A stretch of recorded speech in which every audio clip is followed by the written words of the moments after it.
But Mr. Franklin, Major Franklin, you're a decorated law enforcement officer.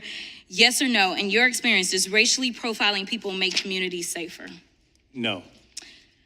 And yes or no, does ICE forcing state or local law enforcement to detain people make communities safer?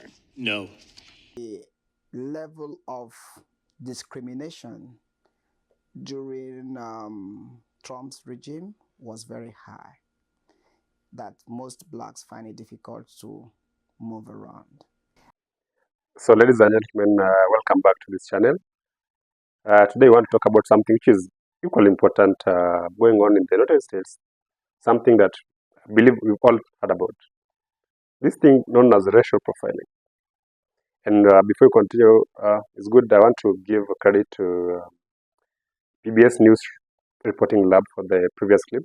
Now, I want us to look at this menace, or first, for the lack of a better word, called racial profiling, that is ongoing in the United States.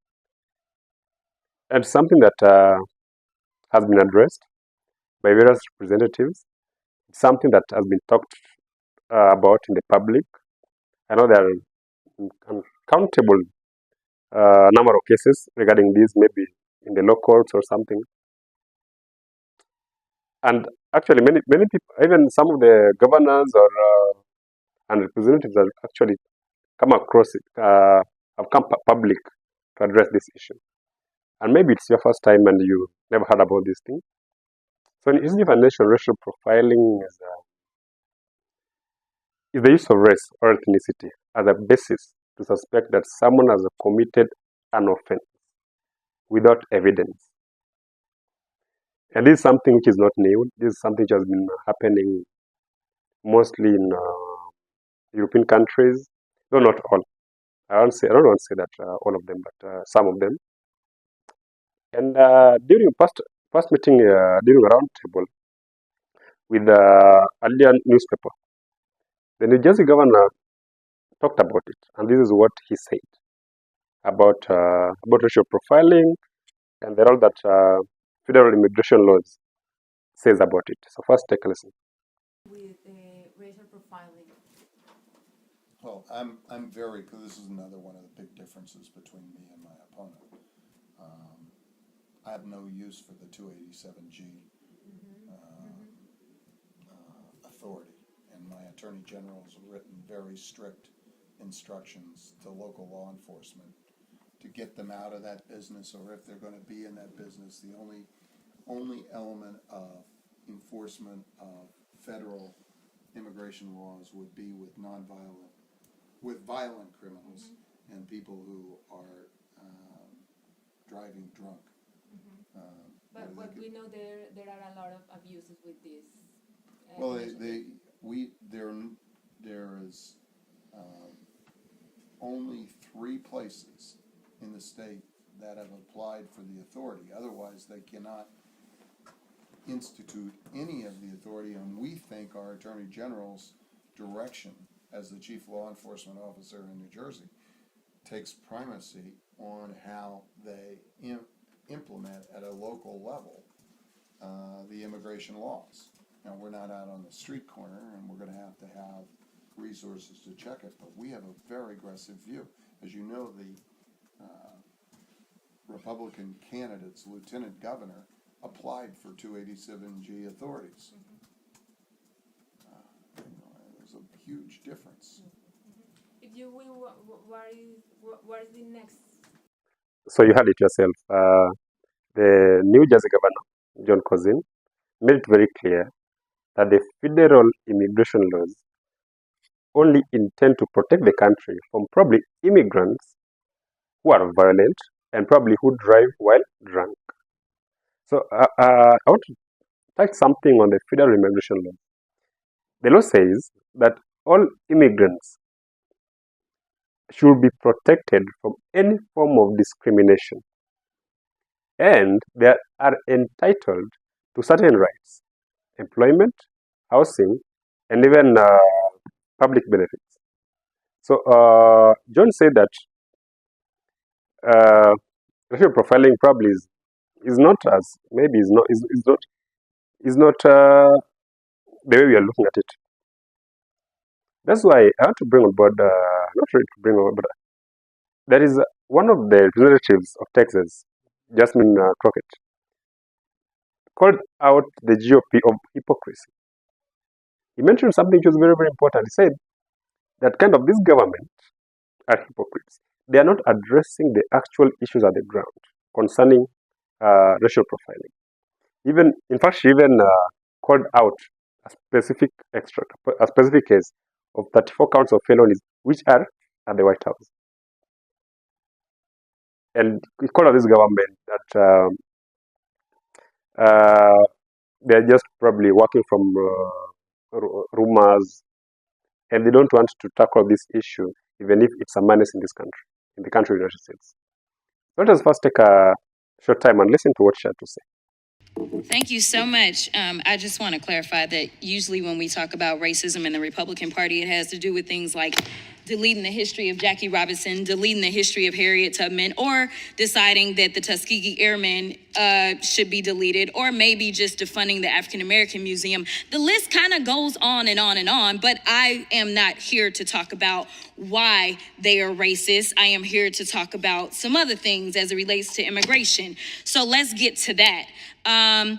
You know, it's interesting because we got all these theories. I don't know why we put up with getting data and facts if we just gonna sit here and talk about how we feel. So, you know, maybe we can inject some facts into these feelings. I'm not really sure. But as somebody who has actually practiced criminal defense, I don't know if there's anybody else in here who has, I can tell you that I have handled thousands of cases, not hundreds of cases, thousands on the state level in Texas, Arkansas, and the federal level. And I can tell you that, you know what? If I had to look at the vast majority of the cases that I was representing criminal defendants on, the vast majority of them just didn't happen to be immigrants. These are just the facts of my experience, and maybe the immigrants went to somebody else. I don't know, but I can tell you in my actual experience in real life, in reality, and not in this fallacy world that y'all are making up where you hate on everybody. So my Republican colleagues are here using today to continue pushing this false narrative of sanctuary cities harboring criminals. Yet right here in DC, we have a 34-count felon being harbored in the White House. The hypocrisy coming from your side of the aisle over concerns regarding lawlessness is outrageous. Right now, House Republicans are conducting town halls with constituents lying about our legal system. That, quote, there is no due process if you come here illegally because you violated the law. That immigrants, quote, are not entitled to due process. Nowhere in the Constitution does it say that. We all want to live in a country where we respect the law.